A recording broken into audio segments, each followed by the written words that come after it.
ಸ್ನೇಹಿತರೆ, ಮೀಡಿಯಾ ಮಾಸ್ಟರ್ಸ್ಗೆ ಸ್ವಾಗತ ಸುಸ್ವಾಗತ. ಗೆಳೆಯರೆ, ಮನುಷ್ಯ ಅನ್ನೋ ಪಾಪಿ ಎಲ್ಲಿಗೆ ಬಂದುಬಿಟ್ಟಿದ್ದಾನೆ ನೋಡಿ. ತಿನ್ನೋ ಅನ್ನನ ಕಲಬೆರಕೆ ಮಾಡ್ತಾ ಇದ್ದಾನೆ, ಕುಡಿಯೋ ನೀರನ್ನು ಕಲುಷಿತಗೊಳಿಸಿದ್ದಾನೆ, ಹಣ್ಣು ತರಕಾರಿಗೆ ವಿಷ ಇಡ್ತಾ ಇದ್ದಾನೆ. ಇನ್ನು ನಾವು ಹೊರಗೆ ತಿನ್ನೋ ಅದು ಎಷ್ಟು ಐಟಮ್ಗಳು ನಕಲಿನೋ ನಮಗೆ ಗೊತ್ತು ಕೂಡ ಆಗೋದಿಲ್ಲ. ಈ ಕಲಬೆರಕೆ ಎಲ್ಲ ತಿಂದು ಕಾಯಿಲೆ ಬಂದರೆ ಔಷಧಿ ತಗೊಂಡು ಸರಿಪಡಿಸ್ಕೊಳ್ಳೋಣ ಅಂತ ಅಂದುಕೊಳ್ಳೋ ಹಂಗೂ ಇಲ್ಲ. ಯಾಕೆಂದರೆ ಈಗ ಆ ಔಷಧಿ ಕೂಡ ಕಲಬೆರಕೆನೇ. ನಾವು ಯಾವುದನ್ನು ಜೀವರಕ್ಷಕ ಅಂತ ಅಂದುಕೊಂಡು ಇಷ್ಟು ದಿನ ನಂಬಿಕೆಯಿಂದ ತಗೊಂಡು ಹೋಗಿ ನುಂಗ್ತಾ ಇದ್ವೋ ಅವೇ ಕಲಬೆರಕೆಯಾಗಿ ನಮ್ಮ ಜೀವ ನುಂಗೋ ಪರಿಸ್ಥಿತಿ ನಿರ್ಮಾಣ ಆಗಿದೆ. ಹೀಗೆ ಔಷಧಗಳನ್ನೇ ನಕಲಿ ಮಾಡ್ತಾ ಇದ್ದ ಒಂದು ಜಾಲವನ್ನು ಕರ್ನಾಟಕದ ಆಹಾರ ಸುರಕ್ಷತೆ ಮತ್ತು ಔಷಧಗಳ ಇಲಾಖೆ ಪತ್ತೆ ಮಾಡಿದೆ. ಹಾಗಾದ್ರೆ ಏನಿದು ನಕಲಿ ಔಷಧ ಜಾಲ?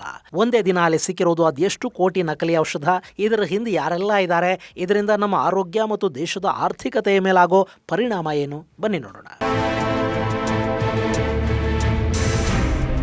ಗೆಳೆಯರೆ, ಹಣಕ್ಕಾಗಿ ಮನುಷ್ಯ ಏನು ಬೇಕಾದರೂ ಮಾಡ್ತಾನೆ. ಹಣ ಬೇಕು, ಶ್ರೀಮಂತಿಕೆ ಬೇಕು, ಐಷಾರಾಮ ಬೇಕು ಅಷ್ಟೇ. ಇವತ್ತು ನಾವು ವೈದ್ಯರನ್ನ, ವೈದ್ಯಕೀಯ ಕ್ಷೇತ್ರದಲ್ಲಿ ಕೆಲಸ ಮಾಡೋರನ್ನ ದೇವರ ಹಾಗೆ ನೋಡ್ತೀವಿ. ಆದ್ರೆ ನಮ್ಮ ಆ ಗೌರವವನ್ನ ಆ ಕ್ಷೇತ್ರ ಉಳಿಸ್ಕೊಳ್ತಾ ಇದೆಯಾ? ಮೊನ್ನೆ ರಾಘವ್ ಚಡ್ಡಾ ರಾಜ್ಯಸಭೆಯಲ್ಲಿ ಮಾತಾಡ್ತಾ ಒಂದು ಅತ್ಯಂತ ಗಂಭೀರ ವಿಷಯದ ಬಗ್ಗೆ ಗಮನ ಸೆಳೀತಾ ಇದ್ರು. ಅದು ನಮಗೆಲ್ಲ ಗೊತ್ತಿರೋದೇ. ಆದ್ರೆ ರಾಜ್ಯಸಭೆಯಲ್ಲಿ, ಲೋಕಸಭೆಯಲ್ಲಿ ಈ ವಿಷಯವನ್ನ ಇದುವರೆಗೆ ಯಾರು ಮಾತಾಡಿರ್ಲಿಲ್ಲ ಅಷ್ಟೇ. ಅದೇನು ಅಂದ್ರೆ, ರೋಗಿಗಳನ್ನ ನೋಡಿದ್ರೂ ಸಾಕು ವೈದ್ಯರಿಗೆ ಕಾಯಿಲೆ ಏನು ಅನ್ನೋದು ಬಹುತೇಕ ಗೊತ್ತಾಗತ್ತೆ. ಇಷ್ಟಾದ್ರೂ ಅನಗತ್ಯ ಪರೀಕ್ಷೆಗಳಿಗೆ, ಲ್ಯಾಬ್ಗಳಿಗೆ ರೋಗಿಗಳನ್ನ ಕಳುಹಿಸಿಕೊಡ್ಲಾಗತ್ತೆ. ನೀವು ಗಮನಿಸಿರ್ಬೇಕು, ಆಸ್ಪತ್ರೆಗಳಿಗೆ ಹೋದಾಗ ನಾವು ಬೇರೆ ಕಡೆ ಪರೀಕ್ಷೆ ಮಾಡಿಸಿದ ರಿಪೋರ್ಟ್ಗಳನ್ನ ಈ ಆಸ್ಪತ್ರೆಗಳ ಡಾಕ್ಟರ್ಗಳು ಒಪ್ಪೋದಿಲ್ಲ.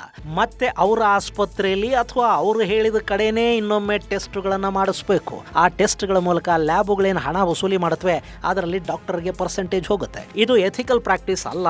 ಅದನ್ನ ನಿಯಂತ್ರಿಸದೇ ಇದ್ರೆ ರೋಗಿಗಳ ಶೋಷಣೆ ಹೆಚ್ಚಾಗುತ್ತೆ ಅಂತ ಚಡ್ಡಾ ಗಮನ ಸೆಳೀತಾ ಇದ್ರು. ಆದರೆ ಅದನ್ನು ನಿಯಂತ್ರಿಸುವ ಕಾಯ್ದೆ ನಮ್ಮಲ್ಲಿ ಜಾರಿ ಆಗುತ್ತೆ ಅನ್ನೋ ನಂಬಿಕೆ, ಅಥವಾ ಕಾಯ್ದೆ ಬಂದರೂ ರೋಗಿಗಳ ಶೋಷಣೆ ನಿಲ್ಲುತ್ತೆ ಅನ್ನೋ ಭರವಸೆ ಏನೂ ಉಳಿದಿಲ್ಲ. ಯಾಕೆಂದ್ರೆ ನಮ್ಮಲ್ಲಿ ಎಲ್ಲವೂ ವ್ಯಾಪಾರನೇ. ಕಡೆಗೆ ಜನರ ಜೀವ ಕೂಡ ವ್ಯಾಪಾರಕ್ಕಿಟ್ಟ ಸರಕು.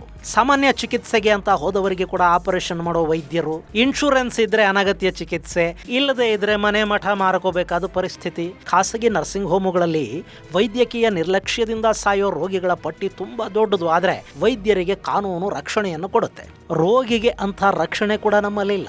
ಶಿಕ್ಷಣಕ್ಕೆ ಕೋಟ್ಯಂತರ ರೂಪಾಯಿ ಖರ್ಚು ಮಾಡಿ ವೈದ್ಯರಾದವರನ್ನ ನಿಯತ್ತಾಗಿ ಹಣ ಗಳಿಸಿ ಅಂತ ಕೇಳೋದಿಕ್ಕಾಗತ್ತಾ? ಕಾರ್ಪೊರೇಟ್ ಆಸ್ಪತ್ರೆಗಳಲ್ಲಿ ಕೋಟ್ಯಂತರ ರೂಪಾಯಿ ಬಂಡವಾಳ ಹೂಡಿದ ಉದ್ಯಮಿಗಳಿಗೆ ನೀವು ಸೇವೆ ಮಾಡಿ ಅಂತ ಹೇಳೋದಿಕ್ಕಾಗತ್ತಾ?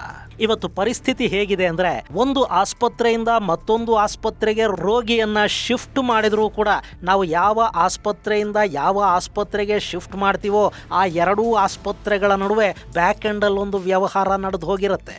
ಗೆಳೆಯರೆ, ವೈದ್ಯಕೀಯ ಶಿಕ್ಷಣ ಅನ್ನೋದನ್ನ ಸಂಪೂರ್ಣವಾಗಿ ಮೆರಿಟ್ ಬೇಸ್ ಮಾಡದೇ ಇದ್ರೆ ಈ ದೇಶಕ್ಕೆ ಒಳ್ಳೆ ವೈದ್ಯರು ಸಿಗೋದಿಲ್ಲ. ಹಣ ಕೊಟ್ಟು ಕಲಿತು ಬಂದ ವೈದ್ಯರಿಂದ ಸೇವೆಯನ್ನ ನಿರೀಕ್ಷೆ ಮಾಡೋದಕ್ಕೆ ಆಗೋದು ಇಲ್ಲ. ಹಾಗೆ ಸರ್ಕಾರಿ ಆಸ್ಪತ್ರೆಗಳ ಸಂಖ್ಯೆ, ಗುಣಮಟ್ಟ ಹೆಚ್ಚಾಗೋವರೆಗೆ ಈ ಕಾರ್ಪೊರೇಟ್ ಖದೀಮರ ಕಾಟ ತಪ್ಪೋದು ಇಲ್ಲ. ಇನ್ನು ಸರ್ಕಾರಿ ಆಸ್ಪತ್ರೆಗಳ ಬಗ್ಗೆ ನಾನು ನಿಮಗೆ ಹೆಚ್ಚು ಹೇಳಬೇಕಿಲ್ಲ. ಅಲ್ಲಿನ ಪರಿಸ್ಥಿತಿ ಏನು ಅನ್ನೋದು ನಿಮಗೆ ಗೊತ್ತಿದೆ. ಹೋಗ್ಲಿ, ಆಸ್ಪತ್ರೆ ಸಹವಾಸನೇ ಬೇಡ, ಯಾರಾದರೂ ಸಾಮಾನ್ಯ ಮೆಡಿಕಲ್ ಪ್ರಾಕ್ಟೀಷನರ್ ಹತ್ರ ಹೋಗಿ ಅಥವಾ ಆನ್ಲೈನ್ ಡಾಕ್ಟರ್ನ ಕಾಂಟ್ಯಾಕ್ಟ್ ಮಾಡಿ ಔಷಧಗಳನ್ನೇ ತಗೊಂಡು ಬಿಡೋಣ ಅಂದ್ರೆ ಇನ್ನು ಮುಂದೆ ಆ ಧೈರ್ಯ ಮಾಡೋದಕ್ಕೂ ಸಾಧ್ಯ ಆಗೋದಿಲ್ಲ. ಅಂಥದ್ದೊಂದು ಸುದ್ದಿ ಬೆಂಗಳೂರಿನಿಂದ ಬರ್ತಾ ಇದೆ. ಬೆಂಗಳೂರಿನ ದಕ್ಷಿಣ ಜಿಲ್ಲೆಯಲ್ಲಿ ಒಂದು ನಕಲಿ ಔಷಧಗಳ ರ್ಯಾಕೆಟ್ ಅನ್ನ ಡ್ರಗ್ ಕಂಟ್ರೋಲ್ ವಿಭಾಗದ ಅಧಿಕಾರಿಗಳು ಭೇದಿಸಿದ್ದಾರೆ. ಅದರ ಬೇರುಗಳು ರಾಜ್ಯಗಳನ್ನು ದಾಟಿ ಉತ್ತರ ದಕ್ಷಿಣದುದ್ದಕ್ಕೂ ಆವರಿಸಿಕೊಂಡಿವೆ. ಅಂದಹಾಗೆ ಈ ನಕಲಿ ಔಷಧಗಳ ಕೇಂದ್ರ ಬಿಂದು ಆಗಿರೋದು ಬಿಡದಿ ಬಳಿಯ ಹೆಜ್ಜಾಲ ಪ್ರದೇಶ.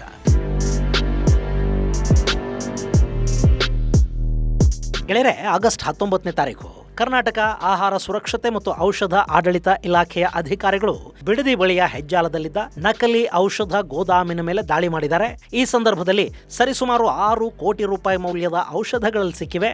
ಅದು ಕೂಡ ಎಲ್ಲ ಪ್ರತಿಷ್ಠಿತ ಬ್ರ್ಯಾಂಡ್ಗಳ ನಕಲಿ ಔಷಧಗಳು. ಈ ಬಗ್ಗೆ ಆರೋಗ್ಯ ಮತ್ತು ಕುಟುಂಬ ಕಲ್ಯಾಣ ಇಲಾಖೆಯ ಸಚಿವ ಯುಟಿ ಖಾದರ್ ಮಾಹಿತಿಯನ್ನ ಹಂಚಿಕೊಂಡಿದ್ದಾರೆ.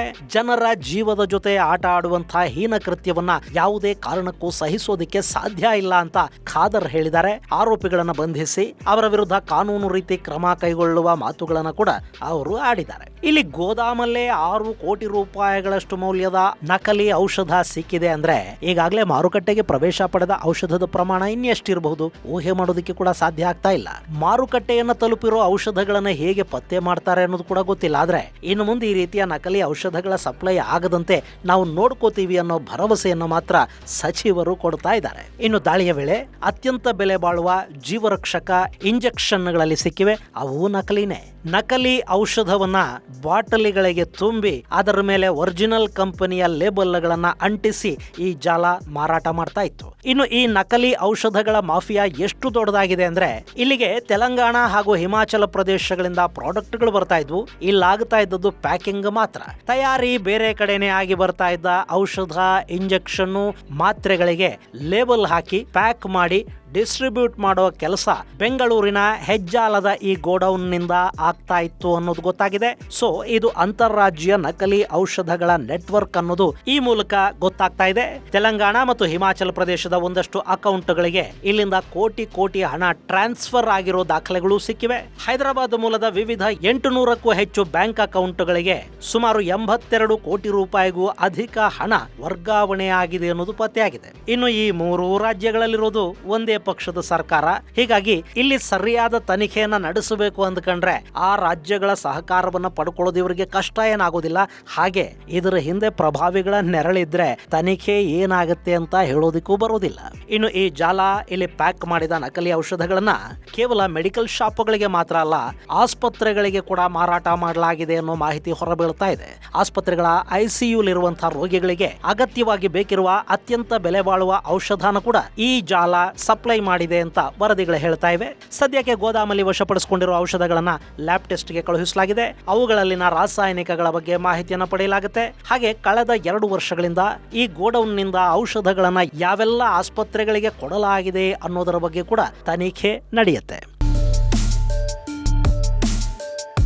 ಗೆಳೆಯರೆ, ಯೋಚನೆ ಮಾಡಿ, ಕಳೆದ 2 ವರ್ಷಗಳಿಂದಲೂ ಈ ಗೋಡೌನ್ ನಿಂದ ನಕಲಿ ಔಷಧಗಳು ಆಸ್ಪತ್ರೆಗಳನ್ನ, ಮೆಡಿಕಲ್ ಶಾಪುಗಳನ್ನ ತಲುಪಿವೆ. ಆ ಮೂಲಕ ಅದೆಷ್ಟು ಜನ ಈ ನಕಲಿ ಔಷಧಗಳನ್ನ ಬಳಸಿದಾರೋ ಗೊತ್ತಿಲ್ಲ. ಇನ್ನು ಇಲ್ಲಿಂದ ಬರ್ತಾ ಇದ್ದ ಔಷಧಗಳು ನಕಲಿ ಅನ್ನೋ ವಿಷಯ ಆಸ್ಪತ್ರೆಯ ಮ್ಯಾನೇಜ್ಮೆಂಟ್ಗಳಿಗೆ, ಪ್ರೊಕ್ಯೂರ್ಮೆಂಟ್ ವಿಭಾಗಕ್ಕೆ ಗೊತ್ತಿತ್ತಾ ಅನ್ನೋ ಬಗ್ಗೆ ಕೂಡ ಇಲ್ಲಿ ತನಿಖೆ ನಡಿಬೇಕು. ಕಡಿಮೆ ರೇಟಿಗೆ ಸಿಗುತ್ತೆ ಅನ್ನೋ ಕಾರಣಕ್ಕೆ, ಹೆಚ್ಚು ಕಮಿಷನ್ ಕೊಡ್ತಾರೆ ಅನ್ನೋ ಕಾರಣಕ್ಕೆ ಈ ನಕಲಿ ಔಷಧಗಳನ್ನ ಆಸ್ಪತ್ರೆಗಳು ಖರೀದಿ ಮಾಡಿದ್ವಾ? ಈ ಅನುಮಾನ ಇಲ್ಲಿ ಬಾರದೇ ಇರೋದಿಲ್ಲ. ಆ ಬಗ್ಗೆ ಒಂದು ತನಿಖೆ ನಡಿಲೇಬೇಕಿದೆ. ಈ ಸದ್ಯಕ್ಕೆ ನಕಲಿ ಔಷಧ ಜಾಲಕ್ಕೆ ಸಂಬಂಧಪಟ್ಟ ಹಾಗೆ ತೇಜಸ್ ಮತ್ತು ಪ್ರಭುದೇವ್ ಗೌಡ ಅನ್ನೋ ಇಬ್ಬರನ್ನ ವಿಚಾರಣೆಗಾಗಿ ವಶಕ್ಕೆ ಪಡ್ಕೊಂಡಿದ್ದಾರೆ. ನಕಲಿ ಔಷಧ ಸಿದ್ಧ ಆಗ್ತಾ ಇದ್ದ ಜಾಗ ಸಿದ್ದಯ್ಯ ಅನ್ನೋರಿಗೆ ಸೇರಿದ್ದು, ಅದನ್ನ ದುಬೈಯಲ್ಲಿ ಕೂತಿರುವ ಪ್ರಶಾಂತ ಅನ್ನೋನು ಲೀಸ್ಗೆ ಪಡ್ಕೊಂಡಿದ್ದಂತೆ. ಆ ಬಳಿಕ ಇಲ್ಲೊಂದು ಕೈಗಾರಿಕೆಯನ್ನ ಸ್ಥಾಪಿಸಿ ಅದನ್ನ ನೋಡ್ಕೊಳ್ಳೋದಕ್ಕೆ ತೇಜಸ್ ಅನ್ನ ನೇಮಕ ಮಾಡಿದ್ದ ಅನ್ನೋ ಅಂಶ ಇಲ್ಲಿ ಹೊರಬೀಳ್ತಾ ಇದೆ. ದುಬೈ ಲಿಂಕ್ ಇರೋದ್ರಿಂದ ಇಲ್ಲಿ ಅನುಮಾನಗಳು ಮತ್ತಷ್ಟು ಹೆಚ್ಚಾಗ್ತಲೂ ಇವೆ. ಗೆಳೆಯರೆ, ಭಾರತ ಔಷಧ ರಫ್ತಲ್ಲಿ ಜಗತ್ತಿನ ಅತಿದೊಡ್ಡ ಪಾಲನ್ನ ಪಡ್ಕೊಳ್ಳುತ್ತೆ. ಜಾಗತಿಕ ಔಷಧ ವ್ಯಾಪಾರವನ್ನು ನಾವು ಗಮನಿಸೋದಾದ್ರೆ ಹೆಚ್ಚು ಮೌಲ್ಯದ ಔಷಧಗಳನ್ನ ಜರ್ಮನಿ ಮಾರಾಟ ಮಾಡುತ್ತೆ. ಯುರೋಪಿಯನ್ ಔಷಧಗಳ ಬೆಲೆ ಹೆಚ್ಚು. ಹಾಗೆ ಹೆಚ್ಚು ಪ್ರಮಾಣದ ಔಷಧವನ್ನ ಎಕ್ಸ್ಪೋರ್ಟ್ ಮಾಡೋದು ಭಾರತ. ನಮ್ಮ ಜನರಿಕ್ ಮೆಡಿಸಿನ್ಗೆ ಜಗತ್ತಲ್ಲಿ ಬೇಡಿಕೆ ಹೆಚ್ಚು, ಯಾಕೆಂದ್ರೆ ಅದರ ಬೆಲೆ ಕಡಿಮೆ ಇದೆ. ಜಾಗತಿಕ ಔಷಧ ಮಾರುಕಟ್ಟೆಯಲ್ಲಿ ಭಾರತದ ಪಾಲು 20%ರಷ್ಟಿದೆ. ಜಾಗತಿಕ ವ್ಯಾಕ್ಸಿನ್ ಮಾರುಕಟ್ಟೆಯಲ್ಲಿ ಭಾರತದ ಪಾಲು 60%ರಷ್ಟಿದೆ. ಭಾರತ ಅತಿ ಹೆಚ್ಚು ಔಷಧಗಳನ್ನ ತಯಾರು ಮಾಡುವ ಜಗತ್ತಿನ 3ನೇ ಅತಿ ದೊಡ್ಡ ದೇಶ ಅನ್ನಿಸ್ಕೊಳ್ಳುತ್ತೆ. 2024-25ರಲ್ಲಿ ಭಾರತದ ಔಷಧ ಉದ್ಯಮ ಸುಮಾರು $30.47 ಬಿಲಿಯನ್ ಮೌಲ್ಯದ ಔಷಧಗಳನ್ನ ಎಕ್ಸ್ಪೋರ್ಟ್ ಮಾಡಿದೆ. ಅದೇ 25-26ನೇ ಸಾಲಲ್ಲಿ ಸುಮಾರು $31.11 ಬಿಲಿಯನ್ ಔಷಧವನ್ನ ಎಕ್ಸ್ಪೋರ್ಟ್ ಮಾಡೋ ಮೂಲಕ ತನ್ನ ಔಷಧ ರಫ್ತನ್ನ ಮತ್ತಷ್ಟು ಹೆಚ್ಚು ಕೂಡ ಮಾಡಿಕೊಂಡಿದೆ. ವರ್ಷಾನುವರ್ಷ ಭಾರತದ ಔಷಧ ರಫ್ತು ಸುಮಾರು 9% ಹೆಚ್ಚಳವನ್ನ ದಾಖಲು ಮಾಡ್ತಾ ಇದೆ. ಹೀಗಿರುವಾಗ ನಮ್ಮಲ್ಲಿ ತಯಾರಾಗುವ ಔಷಧ ನಕಲಿ ಆದ್ರೆ, ಅದರಿಂದ ಬೇರೆ ಬೇರೆ ರೀತಿಯ ಸಮಸ್ಯೆಗಳು ಶುರುವಾದ್ರೆ ಭಾರತದ ಅತಿ ದೊಡ್ಡ ಉದ್ಯಮದ ಮೇಲಿನ ನಂಬಿಕೆಯನ್ನ ಜಗತ್ತು ಕಳ್ಕೊಂಡು ಬಿಡುತ್ತೆ. ಈ ಹಿಂದೆ ಆಫ್ರಿಕಾ ದೇಶಗಳಿಗೆ ಕೊಟ್ಟಿದ್ದ ಭಾರತದ ಕೆಮ್ಮಿನ ಔಷಧ ಇಂಥದ್ದೇ ಸಮಸ್ಯೆಯನ್ನ ಅನುಭವಿಸಿತ್ತು. ಅದು ಕೂಡ ಮಕ್ಕಳಿಗೆ ಕೊಡೋ ಕೆಮ್ಮಿನ ಔಷಧ ನಕಲಿಯಾಗಿತ್ತು. ಅದರಿಂದ ಅಲ್ಲಿ ಮಕ್ಕಳ ಸಾವಿನ ಘಟನೆಗಳು ಕೂಡ ವರದಿಯಾದವು. ಈಗ ಏಕಾಏಕಿ ಕೋಟ್ಯಂತರ ರೂಪಾಯಿ ಮೌಲ್ಯದ ನಕಲಿ ಔಷಧಗಳು ನಮ್ಮದೇ ಬೆಂಗಳೂರಿನ ಗೋದಾಮಲ್ಲಿ ಸಿಕ್ಕಿವೆ. ಕಳೆದ 2 ವರ್ಷಗಳಿಂದ ಅವು ನಾನಾ ಆಸ್ಪತ್ರೆಗಳು ಮತ್ತು ಮೆಡಿಕಲ್ ಶಾಪ್ಗಳಿಗೆ ಮಾರಾಟ ಆಗಿರೋ ಮಾಹಿತಿ ಕೂಡ ಹೊರಬೀಳ್ತಾ ಇದೆ. ಅದೆಷ್ಟು ಜನರ ಮೇಲೆ ಈ ನಕಲಿ ಔಷಧದ ಪ್ರಯೋಗ ಆಗಿದೆಯೋ ಗೊತ್ತಿಲ್ಲ. ಗೆಳೆಯರೆ, ಬೇರೆ ಯಾವುದೋ ವಂಚನೆಯನ್ನ ಒಂದು ಹಂತಕ್ಕೆ ಕ್ಷಮಿಸಿ ಬಿಡಬಹುದು, ಆದರೆ ಆಹಾರ ಮತ್ತು ಔಷಧಗಳಲ್ಲಿ ವಂಚಿಸುವ ಜಾಲಗಳಿವೆ ನೋಡಿ, ಅವು ಅತ್ಯಂತ ಕಠಿಣ ಶಿಕ್ಷೆಗೆ ಒಳಪಡಬೇಕಾಗತ್ತೆ. ಇಲ್ಲದೆ ಇದ್ರೆ ಇಡೀ ಸಮಾಜ ಅನಾರೋಗ್ಯಗೊಂಡು ಬಿಡುವ ಅಪಾಯ ಇರುತ್ತೆ. ಈ ತನಿಖೆ ಈಗಿನ್ನು ನಡೀತಾ ಇದೆ. ಅಲ್ಲಿ ಇನ್ಯಾವ ರಹಸ್ಯಗಳು ಹೊರಬೀಳುತ್ತವೆ ಕಾದ್ ನೋಡೋಣ. ಮುಂದಿನ ಅಪ್ಡೇಟ್ಸ್ ಏನಾದರೂ ಇದ್ರೆ ಅದನ್ನು ನಿಮಗೆ ಹೇಳ್ತೀನಿ. ಅಲ್ಲಿವರೆಗೆ ಜೈ ಹಿಂದ್, ಜೈ ಕರ್ನಾಟಕ.